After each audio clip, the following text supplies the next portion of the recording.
This video is sponsored by Mark 7, shaping the future of all things car wash. Visit mark7.net for more information. Welcome back to Unscripted, Carwash.com's video interview series that connects you with market leaders. Joining me today on Unscripted, I'm happy to welcome in Lawrence Stovall, president of AutoBrite Company. Lawrence, how are you doing? Thanks for doing this video interview with me. Yeah, we're doing great. Getting ready for the show coming up here in the next week. So ready to participate. Yeah, what a show it will be, and one of those new technologies and systems that we're seeing at the show emerge is belt conveyors. So wanted to get you on the program today, Lawrence, to discuss some of the history and the current usage of belt conveyors in the car washing market. So no better place to start than kind of the history and the background of belt conveyors in the market. So Lawrence, when did belt conveyors first hit the car wash market? And then as a follow-up, how would you describe their pace of adoption in the industry so far? Well, I can tell you the first time that I saw it was I was at the Southwest show. I think it was '08, and ABW had put just a small sample of a belt conveyor in front of their booth, and I saw it. I'm like, this is it. I understand exactly what we're trying to do. We can move a car on this belt, and it made sense to me. The chain and roller, which is a good old-fashioned system, is a little bit dangerous. It's you got guys working in there. The rollers pop up, but they're not careful. They're not paying attention. On an individual basis, if you got a man working in there. And so, I kind of began my quest. I contacted them. They'd already had a distributor, and I admire them for saying, no, we got our guy here. And I hooked up with Chiama a few years later, who had this system, and they'd been working on it since about the early 2000s. And what had happened at they had been making equipment, and it's a couple of their facilities, people were getting some minor injuries on the rollers. So Mr. Yang, who owns the company, says, no, we have to do something that's safer than this and safer for the vehicles. And they started developing their belt about '04, '05, and then started using them. I think their first production was 2006, 2007. I joined with them at 2016 and love their system, and that's when I started bringing it in the market. I think you asked me about kind of what about getting into the market. It's hard to change, and there is a price difference. You're going from one conveyorized system to two belts. Okay, although we do have a retrofit that just does one side, the driver's side. But so there's a little bit of additional expense, but I think the benefits of the two belt system, where all four tires are on it, outweigh the cost. So now, talking about the pace of adoption, just a rough estimate from the numbers I've seen, looks like there are about give or take a few hundred, 13,000 conveyors in the country, in the U.S. The range percentage that I've seen, maybe 5% to 10% actually have belt conveyors. So what has been the pace of adoption, and why haven't more conveyor car washes installed belt conveyors, in your opinion? Well, honestly, in my opinion, it's just the old way is easy. And it, you are going to pay a little bit more, okay? And there's just a fear factor. But what you're going to see, I think, over the next 5 years is more people that adopt them. Like I said, the safety features behind them are incredible, and the customer experience is far greater than your traditional, over and under chain and roller belt, over and under, whatever you want to call it. You see, Sunny's adopting it, NCS is adopted, Motor City just got, a company. We're open for all comers, so you don't care what equipment you have. We're happy to help you get in that program. But I think as far as customers go, it's an easier experience. It's a more comfortable experience. So that making that transition has been hard. I can tell you early on when I was talking to the other manufacturers, a good friend of mine at one of the companies, literally, I said, "What do you think?" He goes, "Lawrence, it's a fad. It's going to go away. It won't stick." And I'm like, "I disagree with you, you know." And a few years later, he goes, "You know what? I was completely wrong on this thing. I get it now." So I think you'll see more of them come on the market. You're always going to have people that want an inexpensive system, but I think as time goes on, you'll see more and more of the market adapting it. The other thing you can do with a chain roller is just loading on there is easier for the customer. And if you look around where they're using them, the customers can get on there pretty easily, and it's easy for them. It's comfortable for them. They almost load themselves at some of the locations that have them. So. Yep, and just talking about the versatility and the advancements that have been made.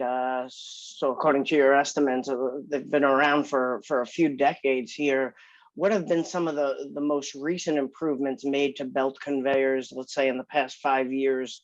And how have these improvements, if at all, affected the costs or installation, the maintenance needs, the performance, so on and so forth when we look at some of these key factors here?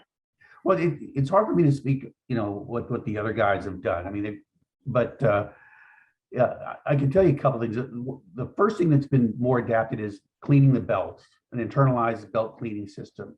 We've been doing that for a long time. It keeps the belt clean, gets the dirt off of there, and keeps the belt lubricated. And so that's going to be less wear and tear on the belts material, less wear and tear on the stainless steel plates that are going through. Channeling systems, getting the debris off of the slide plates and off of the belts, and channeling that debris and getting it away. Those improvements have happened. We essentially make all our belts in either a stainless steel or we have a 4-process coating system that we use now, but the majority of what we do is stainless. So that's just for longevity's sake. And I think the last thing that everyone's been working on that I see improvements is on the polymer that we're using to make the belts. I've noticed that everyone's been working on that to increase the life of the belt itself. And so the polymers, that's a particular science in and of itself. People think it's plastic, but there's more than just plastic going into that belt section. So I think those have been the biggest changes over the last, say, 5 years as belts have gotten bigger. Okay, understood. Now, obviously, the wheels don't rotate as they're on the belt. So are there any specific wash challenges, such as tire cleaning, that operators who are considering a switch over to belt conveyors need to consider before installation? Right now, the only problem we have is with the tire shiner, which most people are putting at the end.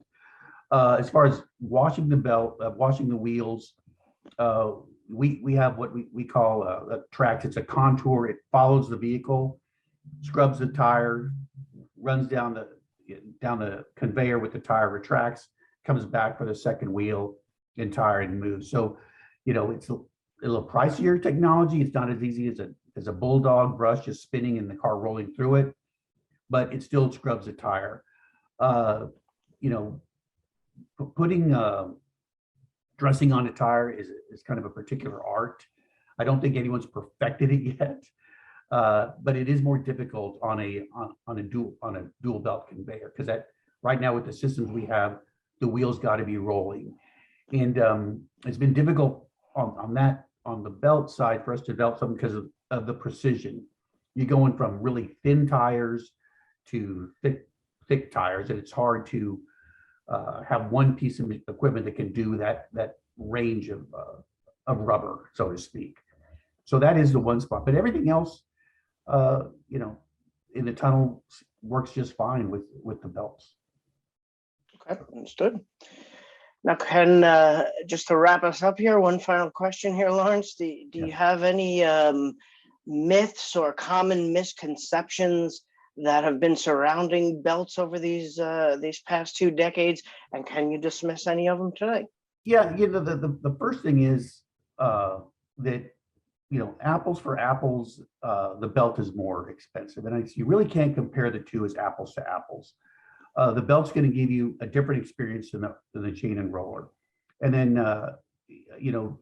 the other thing is, the pits are expensive to put in the ground. They're really not when you look at how you have to shape the pit for an over and under belt. My nephew is in the concrete business, and he loves doing the pits for the conveyors, because he goes, I get to keep all the wood. It's less expensive for me to do it and less time consuming. And so so that's a major myth that we busted, I think, about 4 or 5 years ago. And every belt manufacturer does theirs a little bit differently. Some of them build on the walls. We set ours straight on the concrete, and ours is a platform with feet. We find it to be more secure. We can anchor that into the concrete, and I think there's less problems over time with that type of structure. But that was the biggest myth is, hey, it's so much more expensive. Well, it's a little bit more expensive, but I think you have to weigh advantages versus disadvantages in the long run. And it certainly got that wow factor for not only customers coming into the wash, but also car wash workers. We posted a video on belt conveyors on our YouTube channel, and we see the comments from workers and customers about how cool these belts look, and how, like you mentioned before, Lawrence, how easy they are to load and keep the traffic moving. So it definitely has that wow factor that can be a competitive differentiator in the market for sure. No, it's very cool. And the nice part is, people aren't afraid to drive on them. They understand them when they see it. It's very easy. Let me toss this idea out there, Rich.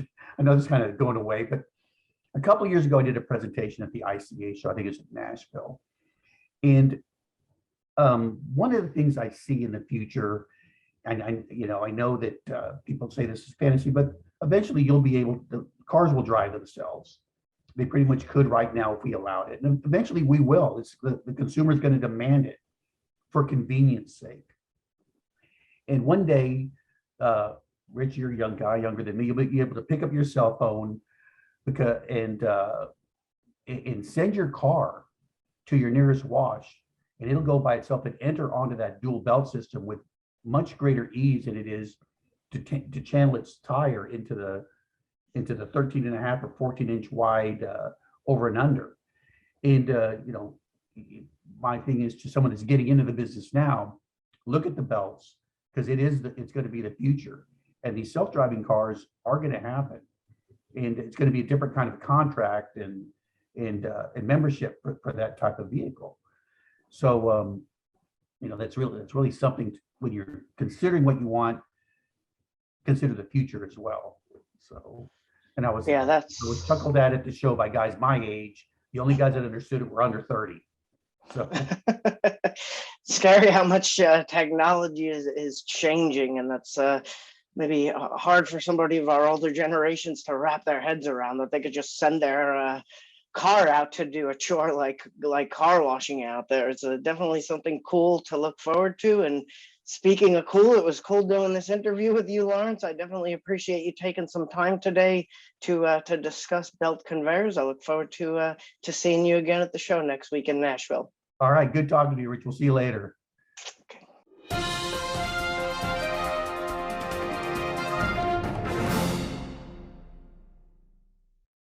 This video is sponsored by Mark 7, shaping the future of all things car wash. Visit mark7.net for more information.